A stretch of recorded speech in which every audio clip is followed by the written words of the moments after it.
The Sasquatch is a large hairy bipedal non-human primate that is distributed over the North American continent to varying degrees of concentration. Its massiveness, deviation from human bearing, and different gait, leave no doubt in the mind of observers that they have seen a creature different from man or known animals. Skin color ranges from the deepest black or charcoal to deep brown, sunburned, reddish-brown, and gray. Some areas, like the nose, appear at times in a shiny, oily black color. The palms are lighter in color, and the soles of the feet quite light, presumably as a result of being composed, as in other primates, of fat and connective tissue. A few albinistic Sasquatches have been seen, whose skin color was pink. The Sasquatch is covered with hair, not fur. Fur has guard hairs and an undercoat, while primate hair consists of one type of hair alone. The Sasquatch, being a primate, does not molt its hair, but it is replaced one hair at a time, hence is not found in woolly batches. Color of the hair ranges from black or dark, 50%, through various shades of reddish-brown, and gray to white. The body can have varicolored patches of hair. Older animals have increasingly gray hair, though color does not appear to change from childhood to adulthood. Hair is variously glossy, clean and shiny, fluffy, or dirty, matted and unkempt, Angora goat dreadlocks, probably a function of native curliness, age, or of recent immersion in water or lack thereof.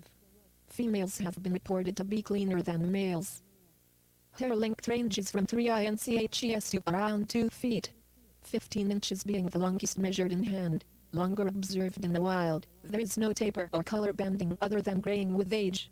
Long hair covers the head and, almost invariably, the ears. Very short hair on the face. Occasional reports of heavy hairiness in male faces, mustache, and beard, versus no facial hair in females. Long hair across the top of the shoulders, once described as bouncing like a cape. Long hair on the forearms, like a spaniel. Different orientations of hair on back. Breasts in females hair covered, contrary to a mistaken claim in the literature. Long hair on buttocks, sometimes overhanging them. Groin with enough hair to obscure genitalia, and long hair on the calves, like bell-bottom pants. In a Sasquatch observed standing in snow, the hair stood visibly on end in situations where the Sasquatch appeared frightened. Under the microscope, the average diameter of hair is 65 m, 4090 m. These values derived from 15 separately collected samples in 4 states.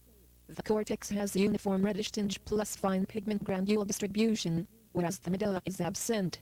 Intense efforts at DNA analysis of the hair have been uniformly negative, possibly a function of the lacking medulla.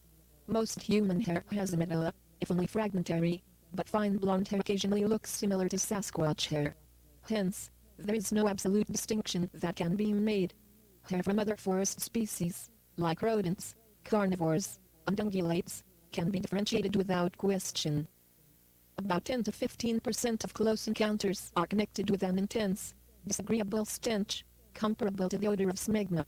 Gorillas under conditions of distress exude a gagging, overpowering aroma, the origin of which is the ciliary organ, i.e., the armpit with its apocrine sweat glands. The same anatomy probably pertains to the Sasquatch. Many reports refer to uneasiness of man or animals being watched well ahead of any subsequent encounter. A pheromone effect has been suggested, meaning the release of a behavior pattern, fight or flight, by an airborne molecule. Although this substance might originate from the same anatomical location as the odor, the two are not equivalent and should not be confused.